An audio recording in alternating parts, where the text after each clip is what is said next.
Yes, people. What's going on? It's Egal Talks Football. We're back again with another video. Let me get this off the screen. Hope you guys are all doing well. And yes, we're back with another video of Vibes from the Six. We got the panel ready to go. We're going to be talking about the Premier League predictions. We're going to be talking about Bukayo Saka potentially having some sort of injury or niggle that people are talking about. Plus, Manchester United is still in the mud. It's been 2 weeks and they're still in the mud.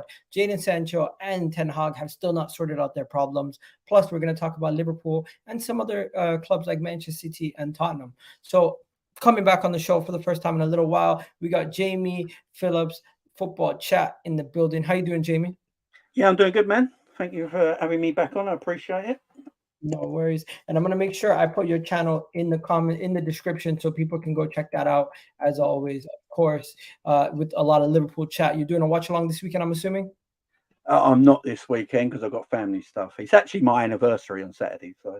Oh, wow. Yeah, I did a match reaction on my anniversary, so my wife needed to know. Yeah. it is. We got Don in the building. Don, what's good, bro? You're on mute. Sir, bro, we say, man. It's been a minute since I've been on here, man. But yeah, we need our 3 points against Bournemouth this weekend. But I'm good, man. I'm good. Thanks for having me on. What? We need that YouTube channel, bro. People have been asking. I said by the end of the month, it's gonna run up. It's gonna run up. Don't worry. I've just got a few things I'm cooking up, and then I'm gonna let people know, innit? Okay, no worries. And then we got Rhino coming in second last actually, because Jay's running late right now. But Rhino, how you doing, bro? Yeah, I'm good, man. Appreciate you having me. Big up Don. Big up Jamie as well, man. Big up the chat as well. You guys like the video, man? No worries. And of course, you actually have your own channel also, so I'm gonna make sure I put that link in the description there for you too. Yeah, you did a video recently. Am I wrong? Yeah, you're correct. Yeah. What was the topic? Was talking about Jadon Sancho, man. And you know what? Coincidentally, I knew that. I think Staffy jumped on it, and I see that. So I was like, you know what? We're gonna start off with Jadon Sancho once again, because your club just does more club statements than anything else. I've never seen so much club statements in such a short time period. Have you guys seen it? Have you guys been on Twitter? These guys release more club statements than there's days in the week. It's crazy. I saw a tweet earlier. They've released 3 statements for 3 different right wingers. That's crazy stuff. Listen. Who's the third? Mason this Greenwood, club's a mess. Anthony, Jadon. Yeah, I forgot about that.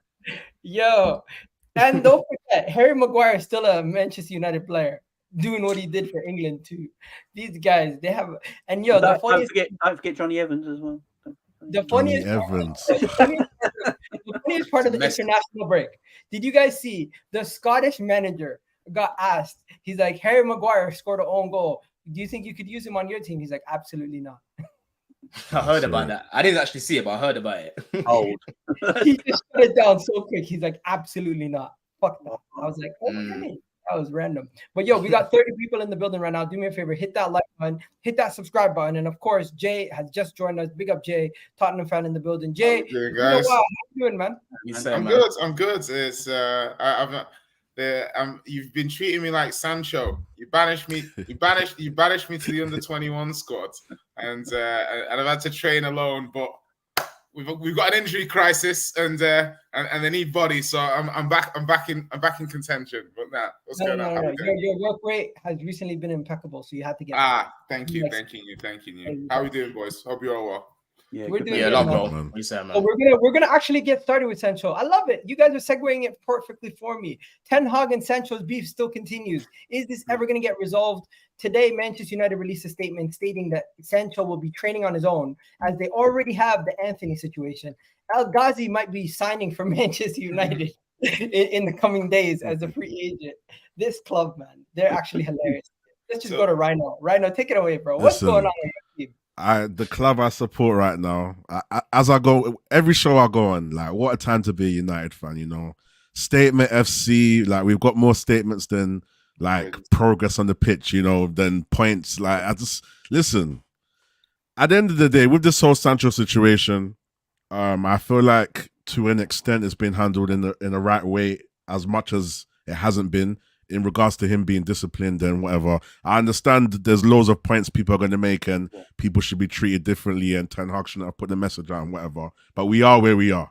And I've got a new take on this because Sancho is one of my favorite players, but at the same time, he hasn't been performing. He hasn't been good.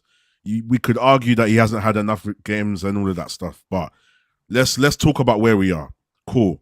You know, when a lot of people say, okay, Ten Hag needs to handle him like this and handle this player like that, but I've got a new look on this. I'm thinking of this like the army now.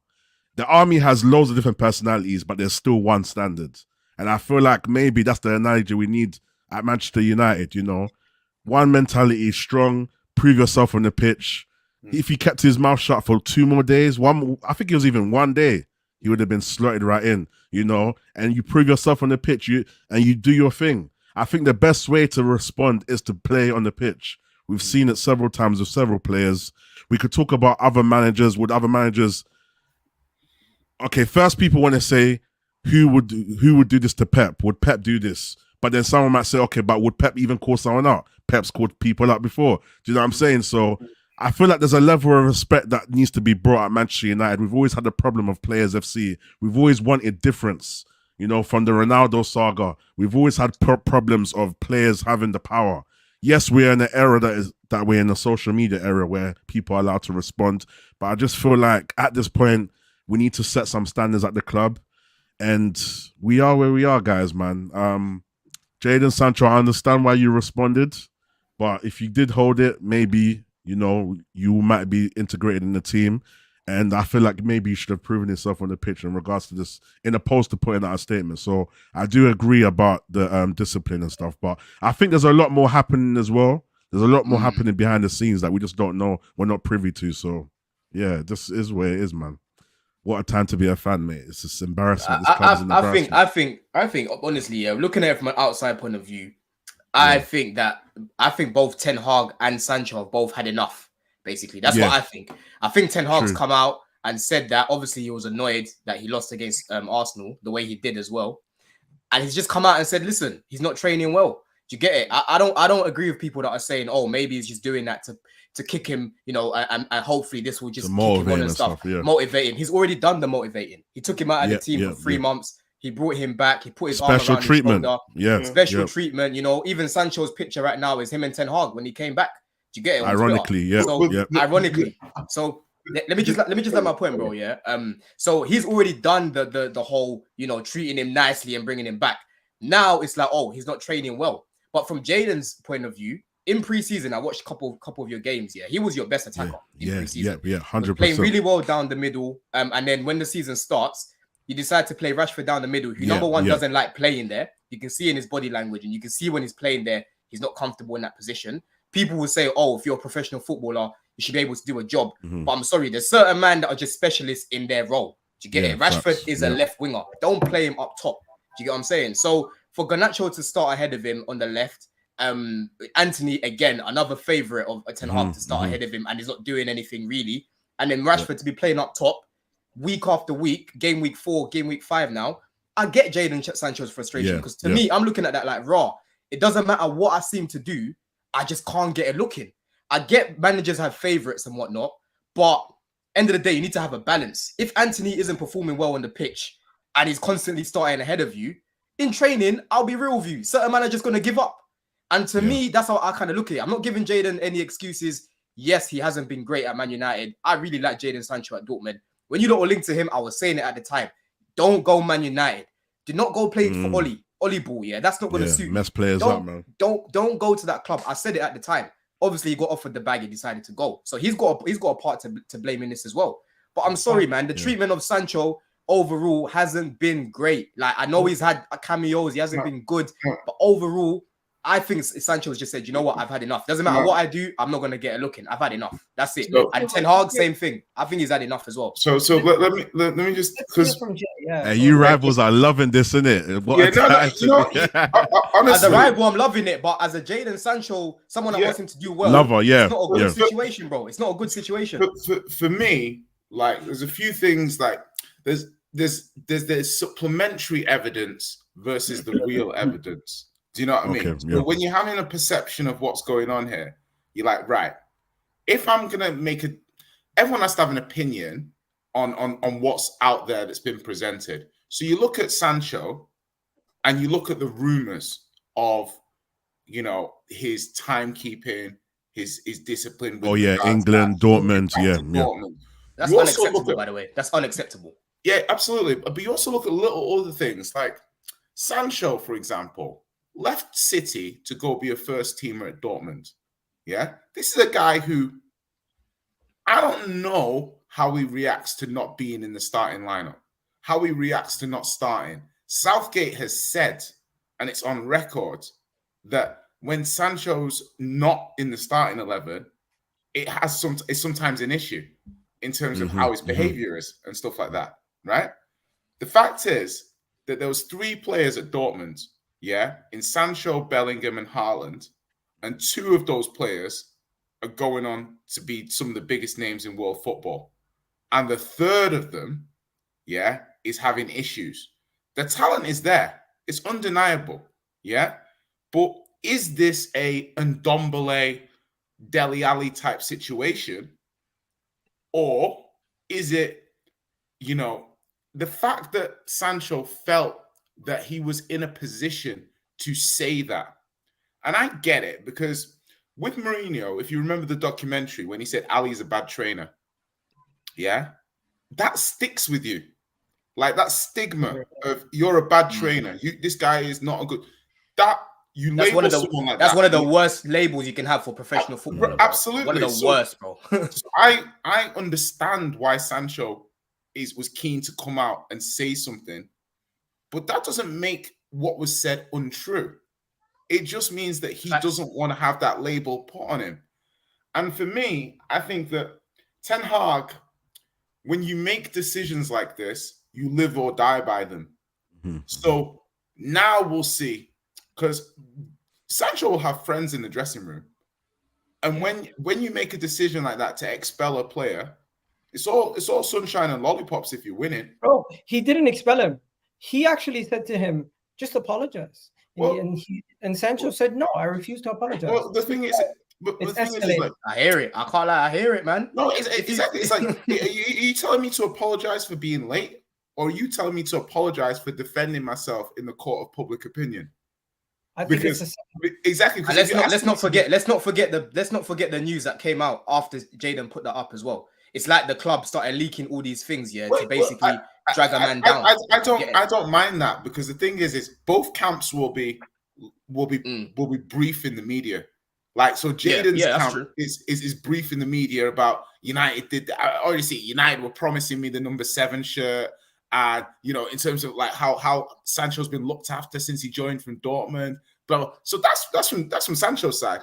And then from United's side, it's, he's been coming late to training. He's been doing this. He's been doing that. It's the court of public opinion. And who's right or wrong is almost irrelevant once it gets to a certain point. It now becomes what's best for Man United. And if it's best for Man United for Sancho to not be selected because Ten Hag wants to keep the authority over the rest of the group, I get it. If on the other side, you're cutting your nose off to spite your face, in as much of you're missing 2 right wingers at the moment, and you need a wide player, it's very interesting. Brighton's a very tough game. You've removed, United have removed an option. I just think from Sancho's point of view, you've also got his big wages, big transfer fee, and I still think there'll be a good market for him. But I'm not sure there's a Jay, way. what do you think? Jay, what do you think? That's a good point that you make, obviously, with the right wingers options right now. And I even said, like Ten Hag's gonna have no option but to bring Sancho back. But what do you think, in your opinion, of the situation? Because it must be a bad situation for Sancho to look at it right now, knowing that Anthony's suspended, knowing that he's most likely going to get a run of games now, and for him to still not double down and say sorry, then it must be a deep situation, bro. What do you think? Yes, no. Sometimes it's also. I remember. Do you remember the videos? The videos a couple of years ago with Saka and Sancho at England training. And Saka scored in training, and Saka's like, I've been scoring more than him in training. And Sancho was like, how many did you score last season? That was it was literally at that moment that their careers went like that the other way. And I think Sancho's looking at his peers.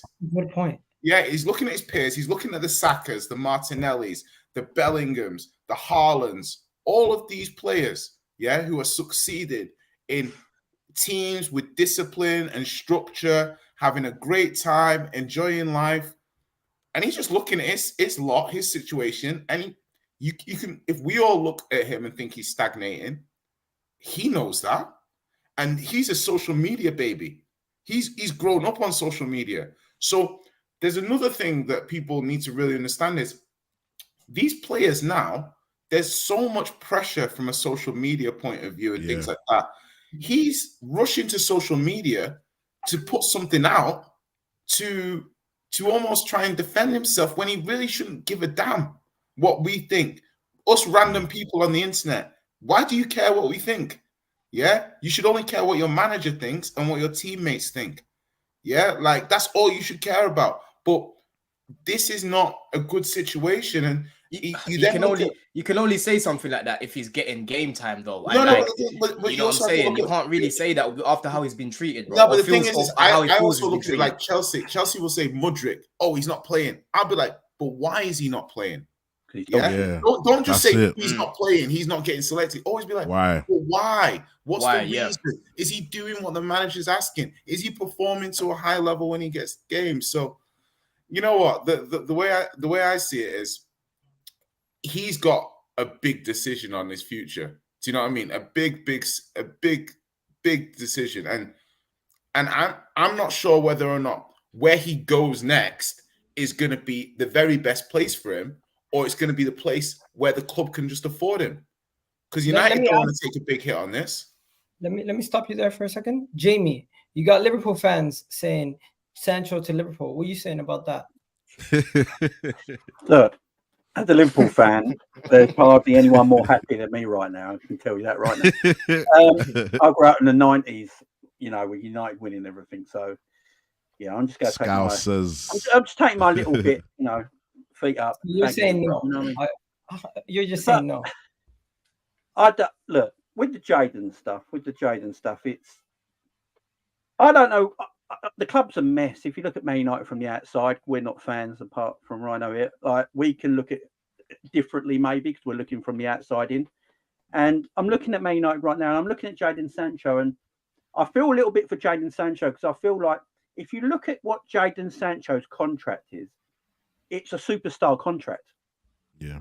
No, it's a superstar contract. So if I'm getting that contract, I'm Jadon Sancho. I'm in my early 20s, whatever he was at the time when he signed with Man United. Was he 19, 20? When he was really young, and I'm getting this superstar contract. My agent's saying, like, this is a superstar contract. You know, you're going to Man United. They obviously think this much of you. I'm going there thinking, right, I'm going to be a star. You know, I'm going to be a superstar. I'm going to play. I'm going to do this and go do that. I'm going to be part of the next team of Man United coming through after, you know, Ollie's got the boot. You know, I'm going to be that star coming in for them. And then I'm seeing players being bought in my position and I'm not playing. And so I can understand from Jaden's point of view, it's where Man United does a business with their transfers and the way they do contracts. They're just terrible at it. That's why Man United have been wanting someone like a Michael Edwards for years, and that something like that coming to not give these players this much power, because Jadon Sancho's got a lot of power at a football club because of the contract he's on. He can sit there because no top club is going to come in for him right now because of the contract he's on. So he's going to sit there for as long as he needs to. And yeah, I don't blame, like, that's Man United's fault. And then with Ten Hag, I have a different take on it.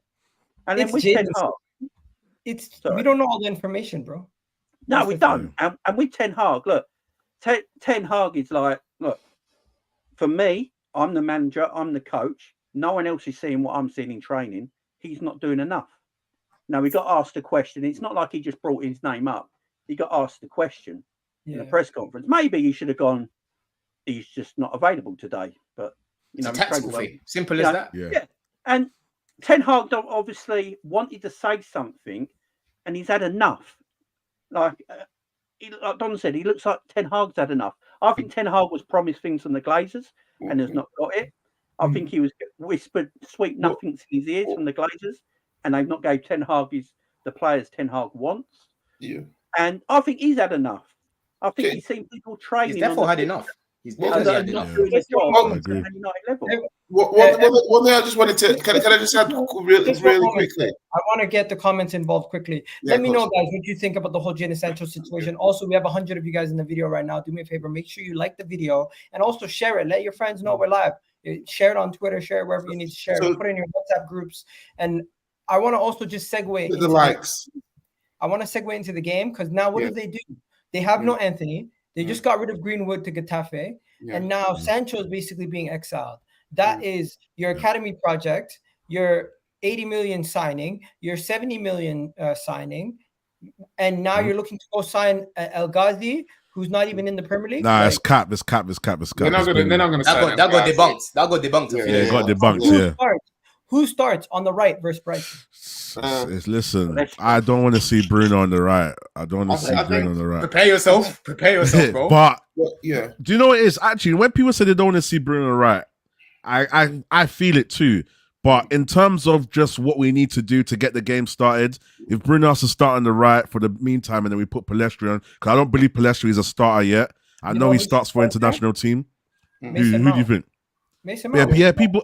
Do you know what? I don't really. Mason's back. I don't know. Don, tell me. You're a Chelsea guy, yeah? Nah. I'm not keeping in contact with my man no more. Come on, that's your problem now, bro. Okay, no, but I'm just saying from the times you guys had him, I don't know about Mount player wise. He would never get in. Mount can play right wing. Like, what's he lacking the right? Amazingly. What I'm asking is Mason Mount back? Oh no, I don't think so. I don't think so. I don't think it's fit. For this game is not an option then, so there's no point talking about him. He is their best option, and I just want to say big up everyone who's coming over from Big Six Bands. I can see my guy Mons sent over a bunch of you guys, so make sure you do smash that like button. Big up to him and all his subscribers, of course. We are currently talking about the whole Manchester United situation. I'm kind of going into the Brighton game, so let me know, guys, what you do. Egal, look at it like this, yeah. If United play Bruno right wing, then I don't know what they're gonna do in the middle. That's the big issue. It's not. It's one of those things where it's like Amrabat's looking promising to start. Yeah, it'll have to be. Is Amrabat fit? Yeah, he's borderline fit. I imagine if you see Bruno right wing, you're probably gonna see Eriksen, McTominay, Casemiro as a 3.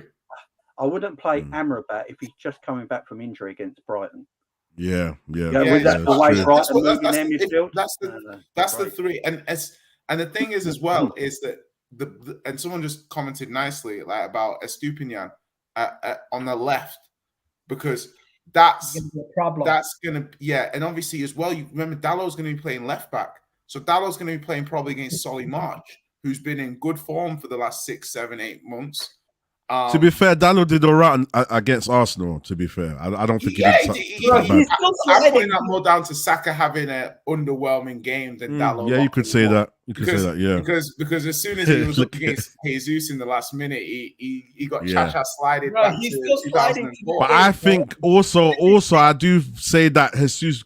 Someone like Jesus, the energy he brings, the talent he has to bring, he had the legs in him as well. I think Daniel was probably tired at that point as well. In the last minute, your mind saying one thing, your body saying, I'm not gonna cook him too much.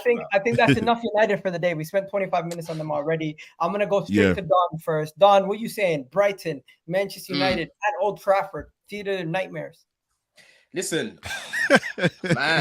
Man United are just so jammy, bro. When it comes to that home record, it's just so jammy, bro. Like, and one thing about them as well, they can have a shit half, then Professor X shouts at them 15 minutes, and then before you know it, they come out and they're a different team. Do you know what I'm saying? So I think the most that Brighton will probably get out of this game maybe is a draw. Obviously, I don't know what lineup Ten Hag's gonna go with, because I know you're saying about Bruno on the right, but then what does that mean for your midfield? Is Amrabat ready to start? You might have to bring what's his name, Scott McTominay in the game. Do you know what I'm saying? I think Brighton will look like the better team, to be honest. But there's just something about Old Trafford, man. There's something about that stadium. So I'm gonna say, Evan Ferguson injured, right? Yeah, he's out. Yeah, is Ferguson injured? No, he's out. He got a hat trick the last game. How is he injured? Apparently he's out. I don't know why. That guy gets injured a bit. Yeah, but like with man like I think he's actually injured. Check it, Egal, whilst I'm speaking. Man like Welbs putting his hands up like this after scoring. I think That's the pose. Oh, I'm sorry. I'm sorry, Strep. I want to say Brighton win. I want to say Brighton win, but Old Trafford tax. I'm gonna say United. I'm gonna say 2-2. Score at least one goal. Like I'm gonna say 2-2. I'm gonna say 2-2. Yeah. 2-2 sounds decent. I'm gonna say 2-2. Yeah. Okay. Well, what are you saying, Jamie? What's your score? Yeah, I think it'd be a draw as well. Look, United ain't got the squad right now. Unless they change their formation, personally, I think they should play 4 diamond. I was going to suggest that's that. how they should set up and just play the new guy up front alongside with Rashford, and Rashford drops off him. He needs to stop. Drops off Rashford a little bit because he can hold up the ball, midfield. and then Rashford can run off him. I don't know why I'm giving them ideas, but that's what they should do. And then that contain that diamond in midfield, because that Brighton midfield will walk all over Man United the way they play. They're the best footballing team in the Premier League, in my opinion. Let Ange Ball cook a little bit. I was waiting for that. Let Ange Ball cook a little bit more. Ange is looking good, but bro, 4 games in it. Brighton have been done it. They've done it for a whole season. I think we're gonna segue out of this game in a second, but before we go any further, I'm just gonna say I had Manchester United winning this game before all of this stuff happened. Right? I thought Sancho was going to be back. I thought they were going to have a level of comfortability going into this game at home. They were going to win. But now with all the stuff happening, I can see Brighton pulling off a miracle 2-1. That's Old Trafford, man. Trust me. That place. What's the difference in levels between United and Brighton currently? It's a comfortable question. Brighton as a team are the better team for people to actually have to answer. Brighton as a unit are a better unit than them. Yes. You're going to have better players. Yeah, absolutely. On paper, and Brighton did lose to West Ham as well. They are beatable. Yeah, and that's the point that you just made is perfect, because even as I'm actually thinking, hold on, United lower block transition game against Brighton with the players United have on the break. That could work for United. 30-35% possession and trying to hit Brighton on the break. Long balls to Rashford. That could work. Penalty after extra time. Yeah, it's a tough game to read, because the West Ham game for me showed that to me a little bit like, but then again, West Ham's goalie that day had an absolute worldie. Like, yeah, they lost, but they peppered that West Ham goal. So I'm gonna go draw. Normally when you can't decide which team's gonna win, that means you think it's gonna be a draw. So it's gonna be a great game. Probably the match of the weekend though. Big up to my Somali sister Sophie, and big up to Wild Animal in the building, Samuel, all the people in the chat. Netweed, I see you. Let me know your predictions in the comment section, and if you're watching this on the playback, also let us know what you think about the Manchester United game and the whole Ten Hag debacle in the comment section. Now, since we spoke about Ange Ball and who's playing the best right now, let's talk about Tottenham. They're going up against Sheffield United, and we have got a spring in their step. This is the first time I've met Jay.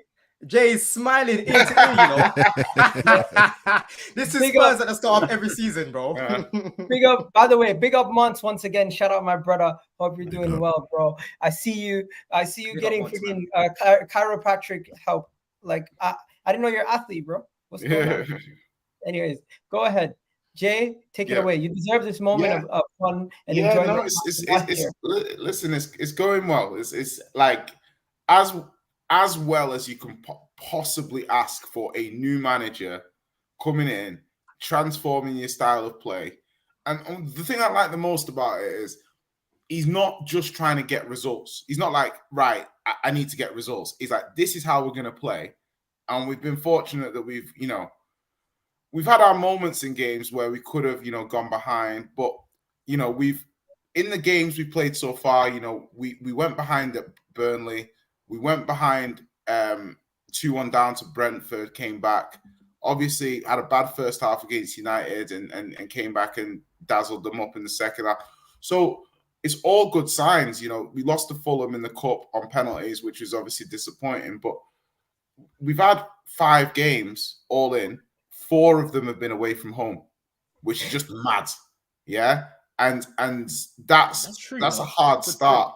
Good point. Very good point. It's like people have to understand this. Like, you have to going from Conte style football to Ange style football is such a big departure for the players as well. That's such a change in you know, Jose, Nuno, Conte to Ange.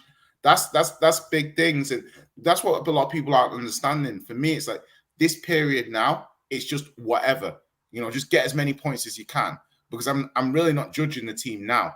I'm judging the team in 3, 4, 5, 6 months when they've had time to build those patterns and repetition and things like that. You know, people will be like, it's only 4 games. I'm like, well, yeah, it's only 4 games, but you have to look at it from the point of view of Spurs are only going to get better. Like, they're going to improve. The players are going to understand what they're doing more. We're going to buy more players suited for this style of play. So it's only 4 games, but, you know, I remember when United went to Brentford last season and got absolutely smashed. Yeah, absolutely smashed, like 4s. Yeah. So Brentford away is a tough game. You know, any away game in the Premier League is hard this season. We beat United. And don't forget, Jay, don't forget the season that Arsenal lost to, was it Brentford, that first game? Yeah. After what, 3 games, people were screaming that these lot could get relegated. And exactly. We've got, I think our first 11 is, I'd back us to go to play anybody and not humiliate ourselves. Like, we should be, I think we can beat 70% of the Premier League with our first 11. Probably home and away. Yeah. The problem is when we get injured, our defense. Yeah, the problem is that's not how it works. Yeah. No, that's what I'm saying. That's what I'm saying. We've got paper thin centre backs. 1 injury to Van der Ven or Romero, and we're down to Ben Davies and 18-year-olds. Bizuma and Maddison. What happened to Dyer? He's like basically like he's not been selected in any of the squads this season. So the manager doesn't. Yeah, he's not been selected. Is that a Sancho situation with him and the manager? Yeah, basically the manager doesn't rate him. So it's just about time. As much as I love it as a rival, that guy, man. We all would love it if our worst defenders are not picked in the team. But how often does that happen? Yeah, no, that's what I'm saying. It's rare. It'll be equivalent of Arteta just freezing out Rob Holding. Yeah. You know what I think with Tottenham? My thing with Spurs, obviously, it's the squad side, because you have got a good 11. I actually think you've got a nice midfield 3 there as well. Yeah, especially when Benson Cole comes back. I think it's up there with the best in the... They complement each other really well. There's no doubt about it. My thing with Tottenham, though, is that you're going to share the goals around this season because there's no Harry Kane. My thing with Tottenham when I look at it is them goals will eventually dry up. And when they dry up, you've got no Harry Kane then to get you out of trouble like you used to. Yeah. And I think that it's what's going to tip Tottenham being in Champions League next season or not in Europe. I think it's that fine line for Spurs this season. Fair enough, but on the flip side, I'll say we probably have the second best finisher in the Premier League in Son. Yeah, but he's a purple patch player. Well, he goes so far and he stops. Well, the way I look at Son is like every player, like the way I look at Son becoming a number 9 to me is like a lot of the very best number 9s were not number 9s their whole career. Like you look at someone like when Griezmann became a number 9, Di Natale became a number 9. He's a DM hell, even Ronaldo, when Ronaldo became left winger, right winger, number 9, you know, Firmino became a number 9. Son becoming a number 9 is me saying that someone's like Son isn't the second best finisher. Okay, apart from Haaland, who's a better finisher? Salah's not a better finisher than Son. 1 second. No, but I'm saying you can put him in that debate. In the room, though, we haven't spoken about Richarlison. Have you guys seen what happened to Richarlison? The mental health. He's having a tough period. Do you all believe that? Okay, Gal feels bad now. I see you slandering him and that. Salah's. Hold on. Can I just say quickly? Let me land. 2 seconds. The man scored 2 goals offside versus Peru. in the international game, the most recently, and it was still 0-0. Both times he thought he scored the winner or the goal to give them the lead, and then when the second goal was considered offside, he got subbed off immediately, and that's when he said, you know what, I need to take a break from this. I'm going back to England. He's having a tough time. I kind of feel sorry for him, but at the same time, people are like, yo, he's a professional footballer. He needs to get over this. I think Tottenham as a club, they need to not only support him, but they need to find a way to get better forwards in the January or the next coming summer. So I'm sorry. Obviously, sorry. Just this is really annoying me in the comment section. Yeah, like, because statistically, Son is a much better finisher than Salah. Yeah, it's very easy to tell because it's what your XG is. Yeah, so basically, it's your old. No, I would rather have Salah though. No, you can say you can prefer Salah. Son's a clean finisher though. I'll be real. He's a clean finisher. People are like, okay, so let's say I give you Salah. Yeah, let's say I give you Salah and Haaland. Who else? That's all I need. Fair enough. Who else? So everyone's like, my eyes tell you different. Okay. Martinelli. Listen, let me. Rashford is not up there, man. I'm sorry. People are. The thing Rashford's up there. Finishing? When you hear it, nah, man. He can finish. He can finish chances. Yeah, but I'm not putting him in the same conversation as Son and that. Yeah, I don't think he's as consistent as he needs to be. People say, I disagree with that. I'm like, okay, you disagree with it. Okay, Haaland, Salah. Okay, I completely disagree with Salah, by the way. I don't think he's a better finisher than Son, but okay. Man's are trying to bring Alvarez in. Like, what? No, I'm not going to lie.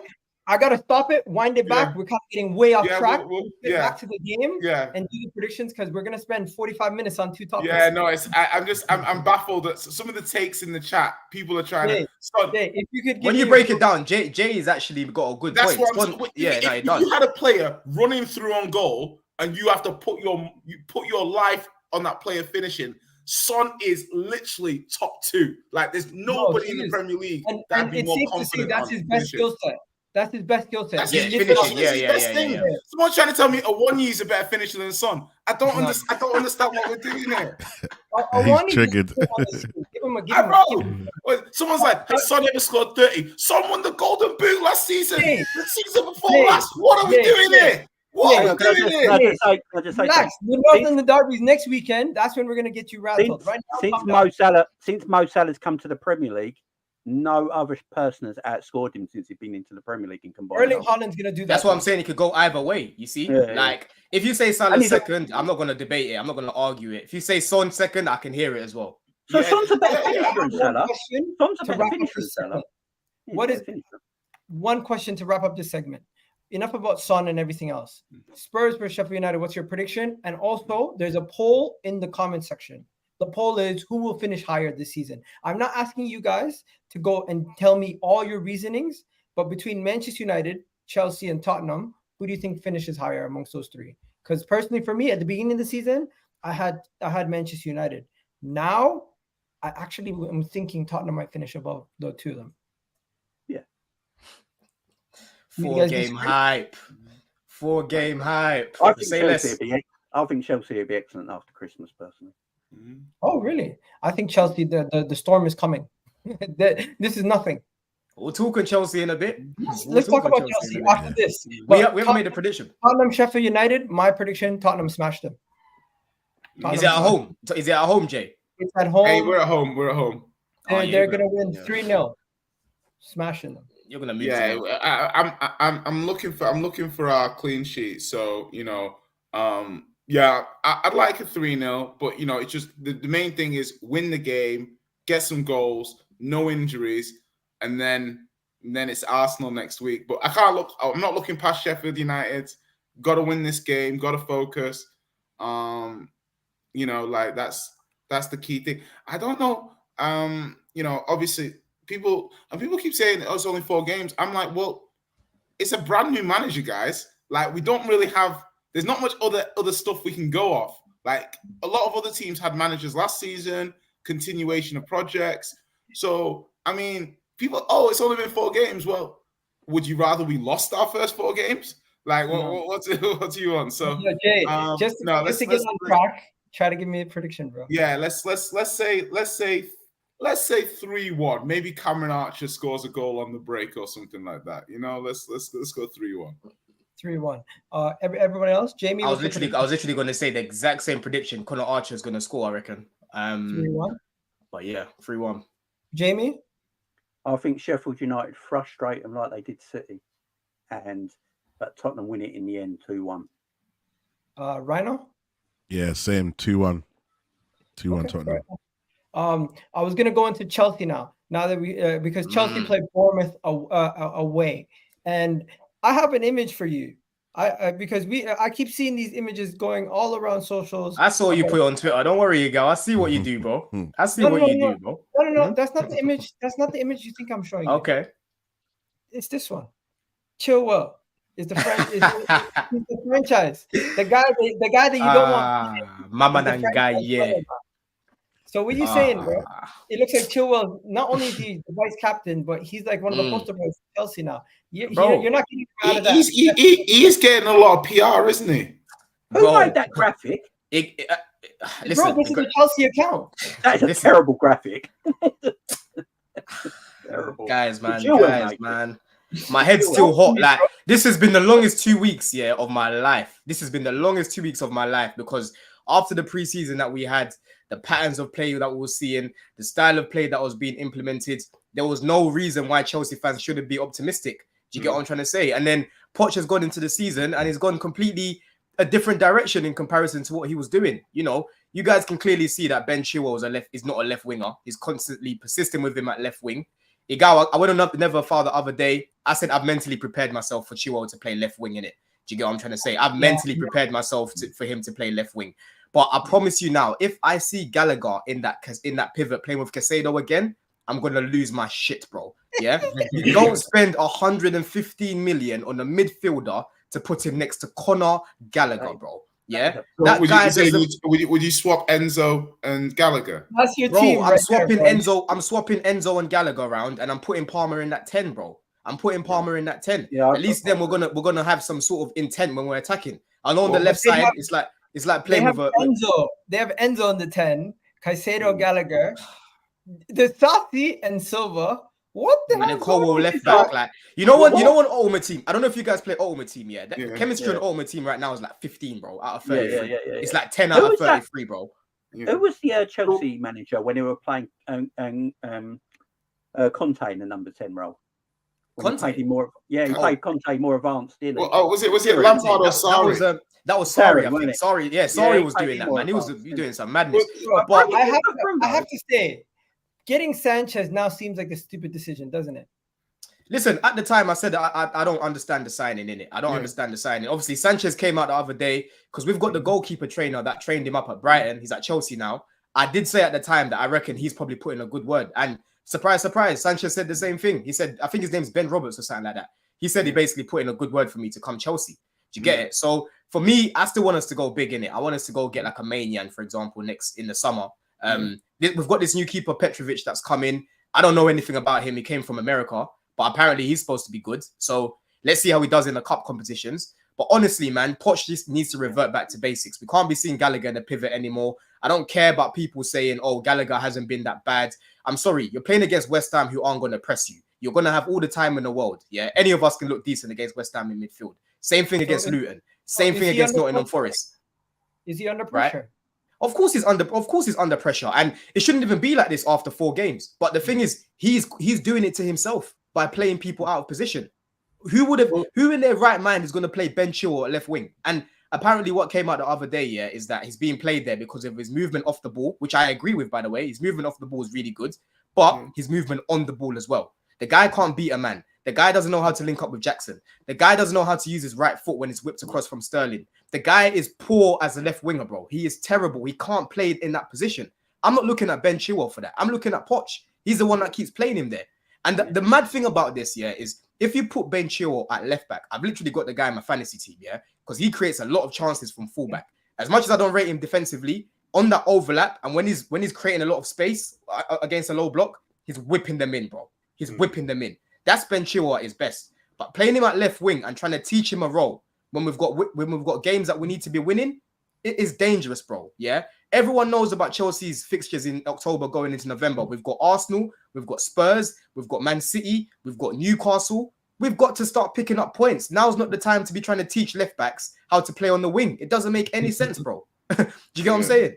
So one thing I just wanted to add on Chelsea as well, because obviously as a fan, like watching it, I was kind of shocked to look at the Chelsea team and see how reliant Chelsea are on young players who aren't of the age yet. You see, even Arsenal, like Saka's seasoned, but he's still young.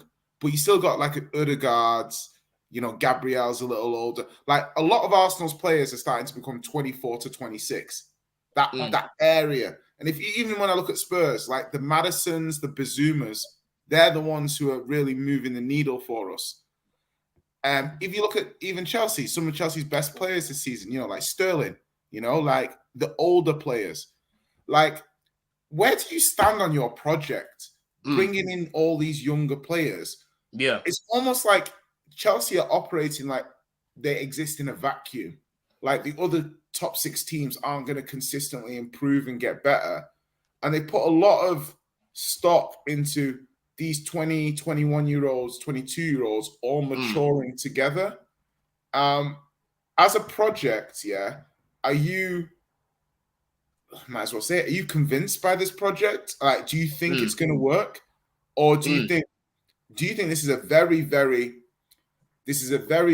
optimistic way to go about transfers, basically buying people with potential and hoping they fulfill it?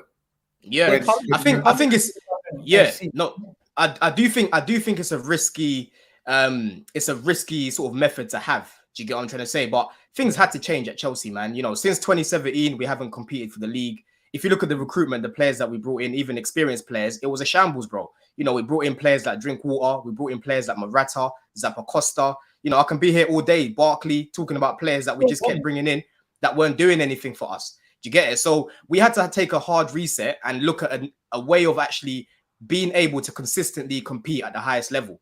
Obviously, we need a little bit more experience. Ideally, I would have loved a lot more experience, you know what I mean, around the team. But when I was looking at the market, bro, and the positions that we needed, bro, it's very hard to get, you know, experienced players that are ready right now. I would have loved to play like you spent more on Cole Palmer than we did on James Maddison. Yeah, James Maddison's a player that I would have loved. I was saying at the time we should be looking at him, but Chelsea decided not to sign him. Did you see that? No one over the age of 26. I'm taking that with a pinch of salt, man, because we're definitely going to be in for Tony. We're definitely going to be in for Tony. For anyone who didn't see He's that, 27. that was an article that is to try to create outrage. Basically, they're saying that they didn't sign James Maddison because he's 1 year older than their quota. Then what's expected? Like, come on now. Does everyone come on? That's just silliness. And if it is true, that's a shambles, yeah. But just one last point, Egal, yeah. Like, from the boys before we go on. Yeah. Just to let me land, yeah. So I do get what everyone's saying. Like, there are a lot of young players, yeah. But listen, right now, there's no excuses about age right now. A lot of these players are young players with a lot of quality. You're talking about guys like Caicedo, Enzo, Levi Colwill that Liverpool wanted. You know, we've got a lot of players right now with a lot of quality, man. So it's Poch that's setting us up in an incorrect way. That's why you're not seeing the best of these players. Everything's too slow, laxy-daisy. I'm not hearing nothing about, we're dominating games. Brother, why are you keeping the ball and just not doing anything with it? Show me that you're actually intending to score. Jackson's not getting any clear-cut chances. He's doing about 3 or 4 people's jobs. He's having to drop deep because Conor Gallagher can't create nothing. You know, Enzo can't play in that 10 role. He needs to play a little bit further down, dictating the game. You've got Ben Chilwell, that's basically a hologram on the left-hand side. Everything's coming from the right. It's a shambles right now. So it doesn't matter. Right now, I'm not even looking at the age. Yes, ideally, you need more experience. But I'm sorry, Poch has more than enough quality right now to be winning these games. There's no excuses whatsoever. Nkunku being injured is a blow, but there's other options. You've got Maatsen, you play that left wing in pre-season and on the right. You've got Mudryk, who isn't on form, but he barely gets any game time, right? To actually start from the beginning. You've got other options you can be playing there, and you choose to go Ben Chilwell. So I'm looking at the manager, man. He needs to revert back to basics at the weekend. Stop overcomplicating things, man, and just go back to what you were doing in pre-season. Look at Ange. He ain't dropped his principles. The guy was doing a madness in pre-season. He's carried on. Poch was doing a madness in pre-season, and he said, "Oh, do you know what? Fuck that. I'm gonna go do something else now. It's testing time. It's playing time. It ain't playing time, Poch. It's time for you to fix up." So that's how I look at it, innit? That's how I look at it, man. Fair enough. Let's go to Jamie and Rhino. What are you guys saying on Chelsea? I don't know how to look at Chelsea right now. It's difficult because they've got so much talent in their team. They've got too many players. They've got a lot of injuries as well, which I don't know why they're getting so many injuries. It's mental. And a lot of their injured players are actually their better players. So it's crazy, bro. Poch training. It's a madness. It was happening even last season, bro. We had 12 at one point. We had 12 injuries at one point. Well, yeah. And with Poch, I'm not sure about Poch. I think Poch, I can understand why they've gone for Pochettino because he's good at coaching youngsters. So I get it why they've gone for him. So it's a long-term project. That's what Chelsea are telling everyone right now. Don't worry about this season, next season. It's a long-term project and it'll come right under Poch. So if it don't go well for Chelsea, they can't then go and sack Poch because you're really going against everything you were telling Chelsea fans at the beginning of the season why you're going for these people. It makes no sense. If Chelsea, they got the money because we watched them spend it. If they went and got Ottoman from Napoli and they got Maddison this summer, Chelsea would probably have won all their games, in my opinion. Because I watched Chelsea play and I don't think they're that bad of a team. I don't think we lost because of our players, though. Like, I get what you're saying, but the overarching point is the experience. I hear that, but we haven't lost these games because of our players, bro. I'll be real with you. You definitely have. You definitely have. We haven't, in my opinion. We haven't, in my opinion. West Ham beat us. West Ham beat us from counter-attacking football. Luton didn't touch us. Liverpool, we should have won that game, and then Nottingham Forest as well. They had that one opportunity from a Caicedo era. On the flip side, that Liverpool game, if Salah's not offside, that game's gone. Yeah, but he was offside. He was offside. Which game was it that Jackson missed that chance? That was against Forest. That was against Forest.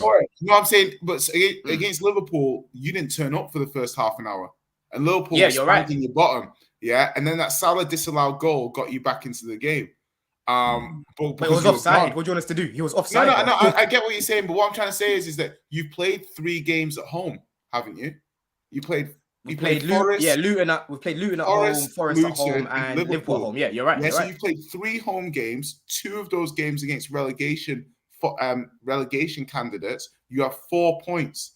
So to me, like with Poch and what he's trying to do and what he's trying to implement with Spurs, I can see that Spurs bought 5 players. Everyone went into the first team.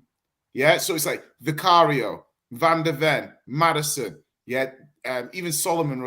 Chelsea have bought 20 players, and if we asked the players you've sold, the players you've brought in aren't better than the players you've sold, that's the they are better. They're Havertz, bro. No, Mason, bro. The cold. I'm sorry, man. I'm not hearing these excuses about the players. In the cold light of day, they will be better, but they are currently not better. The output is not better. Listen, I'll be honest with you. Yeah, right now, this is what I'm saying. Chelsea right now, I'm not hearing anyone giving Chelsea any excuses. Yes, some of these chances that we've had, like Jackson, that howler of a miss, you should be burying that. Yeah, the players right now take about 20% blame. Yeah, the players right now take about 20% blame. Yeah, but like my bro said there, he literally just said Poch has been brought in to develop these young players. Yeah, you know what you've walked into. You need to work with these man. Stop consisting and persisting with a guy that can't play at left wing. Stop playing Gallagher in a pivot with Caicedo, bro. I said to Hannah the other week, it doesn't matter. Yes, right now it's a new team. We need to gel. It doesn't matter how much cohesion you need to build, how much chemistry you need to build. You will never build the chemistry you need to perform in the Premier League consistently with the lineups he's putting out. It doesn't make any sense, bro. Levi he can play at left back, but he's better at left centre back. Why is he being played there? Yeah. Why is Ben Chilwell being played at left wing? Why is Gallagher in a pivot? The guy don't start for any of our teams, by the way, and he plays for us. Why should Chelsea have to play? Find the Begovic tweet. Find the Begovic tweet. Find what Begovic said about Chelsea today. Begovic is just moving mad, man. He's moving mad. Bro, I'm so annoyed right now. Like, listen, I'm not defending Chelsea in any way right now. Because Poch is just doing some amateur stuff. Like, I don't know what it is about managers that come Chelsea. Graham Potter was the same. This guy was so brave at Brighton. Yeah, he comes Chelsea, he decides to lose all his principles, and now he's not brave anymore. Poch, attacking philosophy. Yeah, Jay, you know a lot about Poch. This guy's an attacking manager. Why the hell are you playing 3 centre backs and playing an extra defender? We literally had 2 attackers on the pitch. When you guys are watching Chelsea, does it ever look like we're in control of the game and we're going to score? we just look like we're just keeping it for keeping its sake, bro. All pretty. What's that? That don't win you games, bro. So he needs to go back to basics, and then we can have a proper conversation. Do you get it? So what's your score prediction for the game? Because I have you guys drawing. Or hey, listen, if we play that same lineup again, the Bournemouth, they're gonna beat us. They're gonna beat us. We're gonna lose that game if we play that lineup. If he decides to change things up and he goes with what I expect him to go with, then I think we'll beat them in it 3-1. I would say. Do you get it? Because it's not even. What's the point of playing 3 centre backs? What's the point of playing 3 centre backs? What are you saying about Poch? Guys, let Rhino go. He hasn't said a word. Go on, Rhino. Sorry, Yeah, listen. Now I'm just letting the guys talk. It's cool, man. I'm enjoying this. My club's in such mud that I'm enjoying when there's problems at other clubs. Listen, but yeah, Chelsea, man.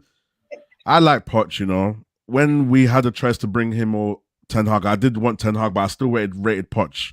The pressure's on, man. We can't get too reactive. I think we should give it 10 games. Let's see what happens.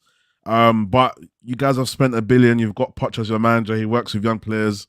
You guys got to rise it, man. Because I just remember all the pressure that we had in our first season as well. And on top of that, Ten Hag hadn't even been in the Premier League like Poch has. Poch has been in the Prem. So Poch has got to rise, man. Poch has got to rise. You know what's making me so mad about this as well, yeah? Like, before, when we was linked to Poch and we lost our managers and that, yeah, Egal, yeah? Now, I'm getting, this is therapy, bro. I'm getting this all out, yeah? Let me just show this tweet.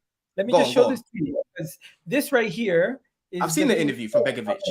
So, I think Manchester United fans, you've seen this. Liverpool fans, you've seen this with your former players before. Tottenham fans, you've probably seen this with your former players before. This is what happens when you're back to reality and you have to build from the beginning, and you don't have somebody who's just gonna continuously keep you guys at the top like your previous owner was able to keep you there.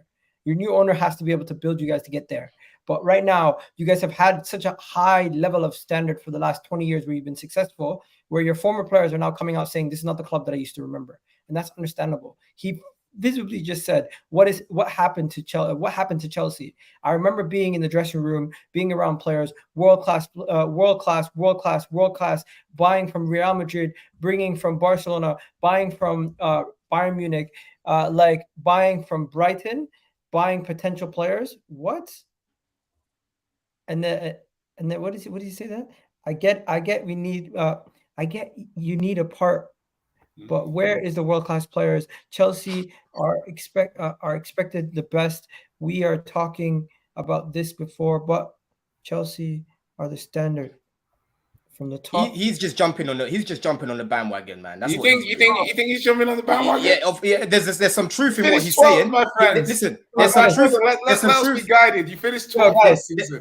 My bad. My reading's not good. Allow me, but listen to this. I get you need a part of that, but where is the world-class players? Chelsea fans expect the best. We were talking about this before, but Chelsea was the standard. From top to bottom that Roman and Marina had. The first team squad was a joke. The standard was unbelievable. Scroll down. There's another little bit underneath. There's more?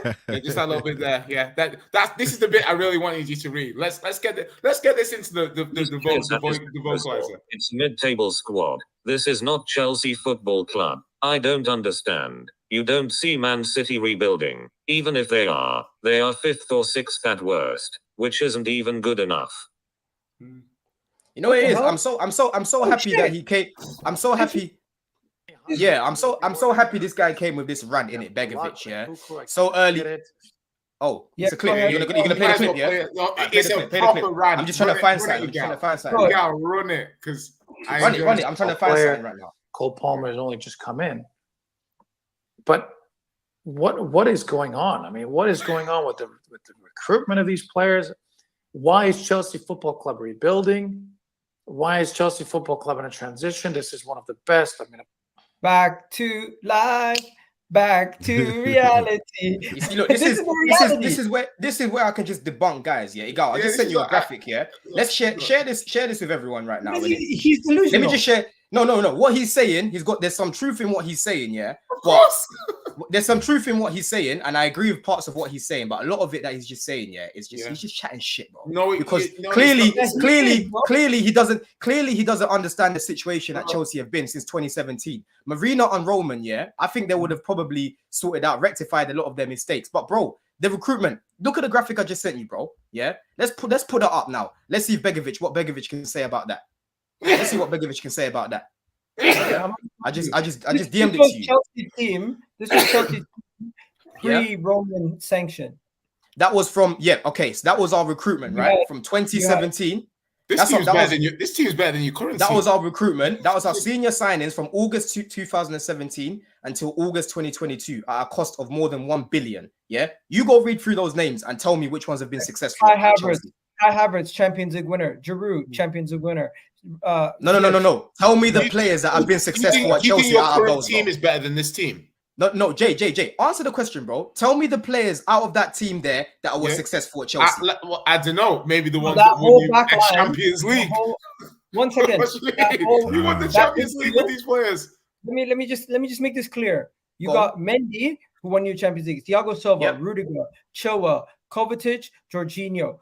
You can go Pulisic, Werner, even though Pulisic was not successful at Chelsea. Neither was Werner. Pulisic is better than Noni Madueke. No. It's not about better. It's not about better. It's not about better. We're talking about who was successful at the club. We're talking about who was successful at the club. Before, when I told you that you bought players. When I said that you bought players that were worse than the players you had, you said I wasn't. You said that wasn't true. But guess what? Now. No. You're talking about players on paper. Football's not played on paper. We literally just said that about Man United. They've got on paper. Hold on, Jay. Let me land, bro. Yeah. Man United on paper might have a better team than Brighton, but who is the better team, bro? United, let's not do this. Let's not do. No. Who's the better team, bro? As a unit, who works better in that 11? Man United are not a better team than Brighton, bro. I'm sorry, better team than Brighton. They don't even know what the style of play after a year is, bro. They don't know. No, but we still make it work, though. I think overall we have to look at just how to get through games sometimes. So I get what you're saying, Don. You mean cohesion and style, or whatever. Yeah, but sometimes it's not just that, that gets you games, So what I'm saying is, my point is, there was a lot of problems at Chelsea. And like I said before, if we didn't win the Champions League, Chelsea would have been going into the 6th year without winning a trophy. Yeah, everyone would have realized, oh shit, maybe it's not all rosy at Chelsea. People thought it was rosy because we were winning stuff here and there. Tell you. Do you get what I'm saying? Yeah, but Egal. Them players aren't bad though. I've always been one to criticize the recruitment, bro. When Marina was here, I was always saying it. She was good at getting rid of players, but in terms of bringing players in, they were shocking, bro. Most of them. I met you after you started your rebuild. I told them you guys are going to need to start a rebuild, and they laughed at me. They said, our rebuild is not going to be like your rebuild. They told me stuff like, we're not going to rebuild. We're never going to be outside of the top 4. You think we're going to finish 8th? Yeah. Do you know what it is, Egal? Yeah, listen, my expectations right now, I know Chelsea aren't ready to win in it. We definitely haven't got a team to win the league right now, yeah, in my opinion. If we was to go and challenge, I'll be very surprised. We've got a team. Hold on, bro. We've got a team right now, yeah, which has a lot of quality. And we've got the depth right now to definitely be in that conversation for top 4, 100%. I've got us finishing 4th, bro. I think we spent enough time on Chelsea. Yeah, bro. Guys, I'm finishing 4th. I think we spent enough time on Chelsea. We got to move past this now. Respect to you guys, but I think everyone here, just give me your predictions for the Chelsea game. I'm gonna go Chelsea to draw 2-2. I think it's going to be a high-scoring draw. Bournemouth could even nick it 2-1, but I think it's going to be a draw. What you saying, Don?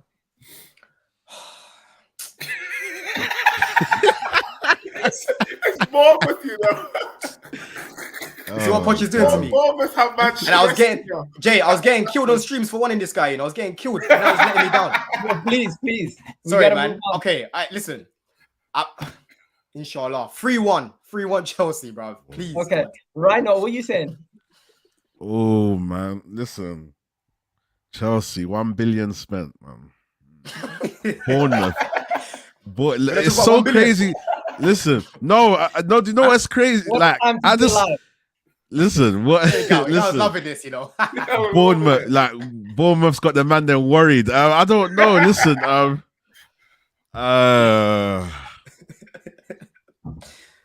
Chelsea will win, man. Chelsea will win. Chelsea will win. But okay, I'm gonna say.